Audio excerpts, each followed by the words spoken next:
In the year 2274, computers eliminate people at the age of 30 with the promise of rebirth, and anyone who tries to escape this fate is frozen and eaten. In the 23rd century, survivors of a nuclear war founded a city under a dome, protected from radiation. In this new world, people live in comfort and rely entirely on computers, even for the birth and upbringing of children. However, this carefree life is short-lived. When people reach the age of 30, they undergo a mysterious ritual called the fire carousel, a laser incineration process. The residents believe that this procedure leads to their rebirth, returning to the world as infants. However, some understand that the carousel is simply a means of elimination and try to escape to a sanctuary outside the dome. To track down and capture escapees, the city employs Sandmen. One of them, Logan 5, watches as an infant. Logan 6, born from his own genetic material, lies in a nursery. The baby has a white crystal on its hand, a feature all residents possess, which changes color throughout their lives and turns red as they approach the age of 30. Logan's crystal is already red, but he still has 4 years left until the carousel. Logan's partner, Francis 7, approaches and reminds him that the child no longer belongs to him. Logan, however, keeps his eyes on the infant, prompting Francis to activate an alarm to wake the baby. The AI security warns of an intrusion, but Logan and Francis assure them that everything is fine. The partners then leave the nursery and head to another carousel, which the residents view as entertainment. On the way, they discuss the system in which new life requires the destruction of the old. Francis believes the system is perfect, while Logan admits he sometimes questions these strange rules. However, Francis urges him to think less and pay more attention to the people dressed in red, whose time is running out and who are more likely to attempt to escape.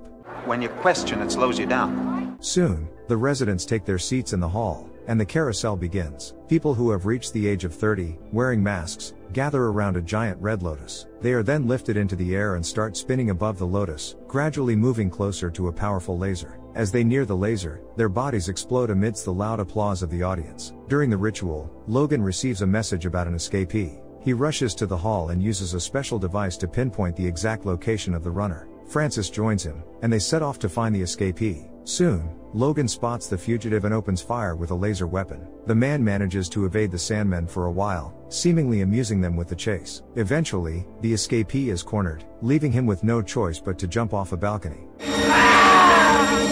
The escapee does not survive the fall, and Logan reports the successful termination to his superiors. Logan then attempts to identify the escapee and discovers that the man had undergone plastic surgery. He also collects the man's personal belongings, including an Egyptian Ankh cross clutched in his hand. As Logan and Francis leave, they ponder why people try to escape when they can supposedly be reborn through the carousel. Shortly after, a cleanup crew arrives and uses specialized machines to dispose of the body within seconds. That evening, Logan returns to his luxurious apartment, where he selects a companion for the night through a convenient device. A woman named Jessica, wearing an ankh around her neck, soon appears before him. Logan immediately invites her to bed, but she declines, explaining that she is grieving the loss of a friend to the carousel. I'm sure he was renewed. He was killed, like the others. Logan doesn't take her words seriously and again suggests they sleep together, but Jessica explains that she included herself in the selection system out of curiosity to see how the Sandmen live. Jessica asks why people can't run, but Logan says that it's not just forbidden to ask but even to think about it. Everyone is supposed to strive for rebirth, otherwise, they face termination. However, Jessica assures him she doesn't plan to run, as her crystal won't turn red until next year, so she has plenty of time. Soon, Francis arrives at Logan's place with 2 women. Jessica uses the opportunity to leave, while the partners continue to enjoy the company of the women. The next day, Logan and Francis encounter an injured Sandman who reports that he was attacked by cubs, aggressive teenagers living in a special reservation. Logan advises his colleague to change his face so they won't recognize him. Logan then suggests they visit the clinic that performs surgeries, suspecting that the doctors are helping the escapees, as the last terminated runner had a new face. The partners then go to the Sandmen's headquarters, where they're informed about another escapee. Logan turns in the belongings of the runner he caught, but the computer takes longer than usual to scan them. Suddenly, the AI demands that Logan identify himself, then displays an image of the Ankh and asks if he recognizes the object. Logan says he doesn't, and the AI tells him the name. The computer then displays the word sanctuary, asking if Logan knows what it means. Logan, puzzled, says he doesn't understand, and the computer explains that the Ankh is associated with the sanctuary and that this relates to 1,056 runners who were never caught. Logan thinks it's unlikely that all of them escaped and asks if any of them were reborn in the carousel. However, the computer remains silent. You mean nobody's ever been renewed? Suddenly, the AI informs Logan that he is assigned to pass through the city's seals and begin searching outside the dome. Shocked, Logan doesn't understand how this is possible since it's believed that nothing exists outside the dome. The computer offers no explanation and instead orders him to pretend to be a runner and find and destroy the sanctuary. Logan asks how he can pretend to be 30 years old when the crystal on his hand shows that he still has time. Without saying anything, the computer simply takes away his 4 years, and his crystal begins to blink. Horrified, Logan asks if his years will be returned after the mission, but the AI ignores his question. Instead, it instructs him to take the Ankh with him to pass as a runner and then shuts down. Logan goes to Francis and asks if he's ever seen anyone reborn, but Francis dismisses the question as foolish and doesn't give a clear answer. Logan then contacts Jessica again and tells her he wants to run because his time is running out. Jessica doesn't believe him, thinking that a Sandman wouldn't want to escape, and acts as if she knows nothing. Logan shows her the Ankh and mentions the sanctuary, but Jessica realizes he took the Ankh from the belongings of a terminated runner and refuses to help, leaving him. Logan decides to follow her and sees her meeting with her friends, but he can't hear their conversation. They discuss the need to get rid of Logan.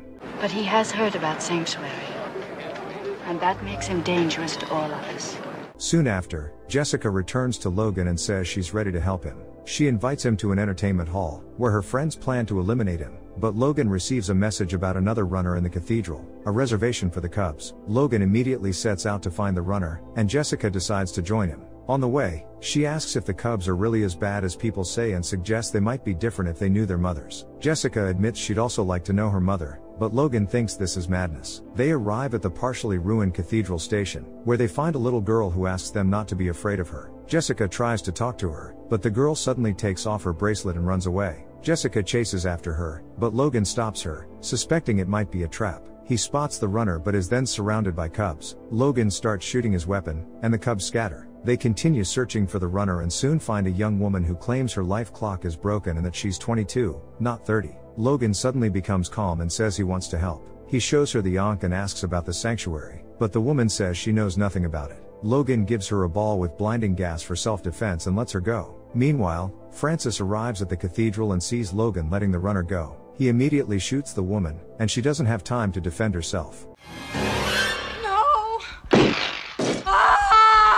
Logan and Jessica leave, and Jessica admits she was planning to kill him because she didn't believe his intentions. However, after seeing him let the runner go, she now realizes he truly wants to escape. Logan asks her to tell him about the sanctuary and take him to her friends, but Jessica says they won't take the risk because he's a Sandman. On their way back, Jessica encounters the girl again, who returns her bracelet. Logan then mentions he needs a new face. Jessica reminds him that as a runner, no one will help him, but Logan insists there's a clinic that secretly assists runners. Jessica acknowledges she knows about the clinic. When they arrive and Logan is shown the operating room, Jessica tells the doctor that Logan wants to escape because his time is up. The doctor doesn't believe it, given that Logan is a Sandman. Logan lies on the operating table, and the doctor makes a cut on his face, healing it instantly to demonstrate the procedure's safety. Suddenly, the doctor receives a call, which seemingly instructs him to eliminate Logan. The doctor directs lasers at Logan but disables the instant healing function. Jessica notices this and pushes the doctor away from the control panel. Fortunately, Logan manages to escape the trap and shoots at the doctor, who attacks and disarms him. However, Logan manages to push the doctor onto the table, where the lasers kill him.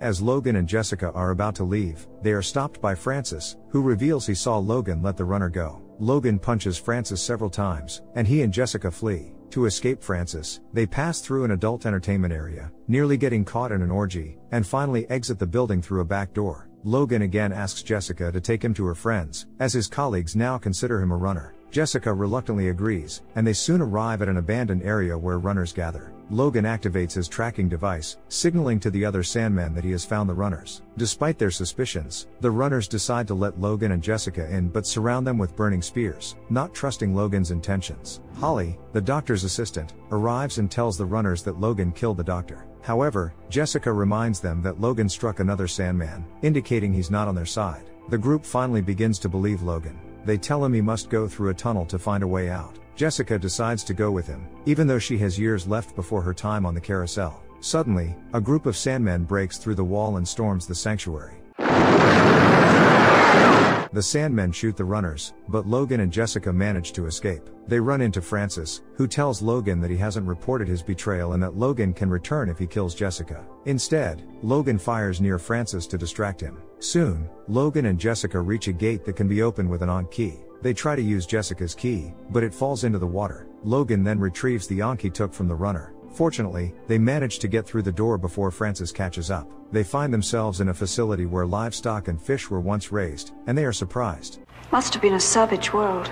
Meanwhile, Francis finds Jessica's key in the water and decides to follow the escapees. He soon catches up with Logan and Jessica and shoots at a water tank, causing the room to flood. Luckily, the pair grabs onto a ladder and climbs into another area, where they find a large elevator. They quickly ascend and soon find themselves in an ice cave with animal sculptures. Logan and Jessica wrap themselves in furs they find, and they are met by a creepy half-human, half-robot named Box. He explains that fish, plankton, seaweed, and protein used to come here from the sea, but they disappeared, and people, the runners, started arriving instead. Box leads them into another corridor, revealing a horrifying sight. All the runners have been frozen to be used as food. Box tries to freeze Logan and Jessica, but Logan shoots him. His shots also hit the walls of the cave, causing it to collapse. Logan and Jessica flee down another corridor and soon see a bright circle in the distance, not realizing it's the sun. Whatever it is, it's warm. Finally realizing they are outside, Logan and Jessica carefully descend the mountain and push through dense foliage. They quickly tire and decide to rest on some rocks. Suddenly, a small lizard approaches Jessica's foot, causing her to scream in fright. She expresses her discomfort with the situation, saying she doesn't like it there. Logan reassures her, and they continue their journey. As evening falls, they stop to rest for the night, hoping the sanctuary is close. The next morning, they find a river and decide to bathe, discovering that their life clocks have turned colorless, indicating that the life-limiting system is no longer in effect. Logan and Jessica rejoice at their newfound freedom and finally make love. Afterward, they come across a city and spot the Washington Monument, hoping it might be the sanctuary. However, they soon realize the city is abandoned and devoid of people. They find the Lincoln Memorial and curiously examine his face, having never seen someone older than 30. That must be the look of being old. They then come across a deserted cemetery but don't understand the significance of the names, dates, and inscriptions like beloved husband and beloved wife on the gravestones. Entering the Capitol building, they are startled by a passing cat. They continue exploring the building and eventually find more cats, then an old man. Initially frightened, Logan and Jessica start asking the old man many questions about the outside world. He tells them he has always lived there but doesn't remember his age or name and has no life clock. He mentions that he was raised by parents but hasn't seen other people, living his life only with cats. Jessica examines his gray hair and wrinkles, which she calls cracks, touching them gently. Meanwhile, Francis continues to pursue the runners. While Logan examines portraits of elderly statesmen, Francis sneaks into the building and takes Jessica hostage. Logan tries to show Francis his colorless life clock, but Francis refuses to believe him and attacks. They engage in a fierce fight, throwing books and overturning furniture. Francis grabs a flagpole, but Logan wrestles it away and delivers several powerful blows to his former partner. As Logan kneels beside the dying Francis, Francis notices the colorless crystal on Logan's hand before passing away. You're a nude.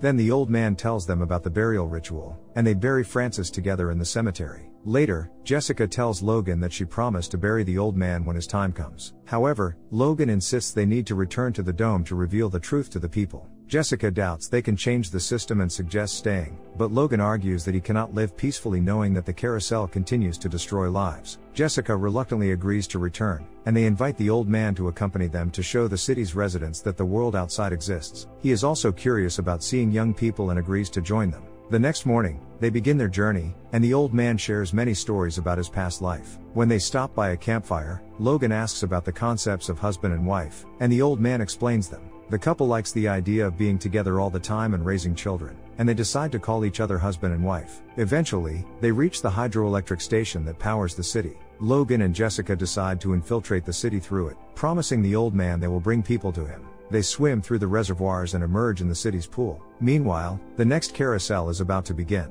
Logan and Jessica shout to the people that they can live past 30 and show their colorless crystals, but the citizens dismiss them as insane. Life clocks are alive! Carousel is alive! The Sandmen arrest the fugitives and bring them to the main computer. Logan undergoes a surrogacy procedure where the AI reads all the information from his mind. However, the system malfunctions, giving unexpected answers to questions about the sanctuary and the outside world. The sanctuary doesn't exist, everything is frozen, old man, etc. The computer continues to ask repetitive questions and then ultimately breaks down and explodes. Logan manages to escape from the Sandmen, while explosions rock the city, leading to its destruction. In the chaos, the residents flee outside and encounter the old man. They are intrigued by his wrinkled face and touch him, while Logan and Jessica rejoice in their success in dismantling the cruel old world. Do you think the heroes will be able to build a better society outside the dome? And what would you choose? To live carefree until 30 or to work until the natural end? Share your thoughts in the comments below, hit the like button and subscribe to the channel. See you in the next videos.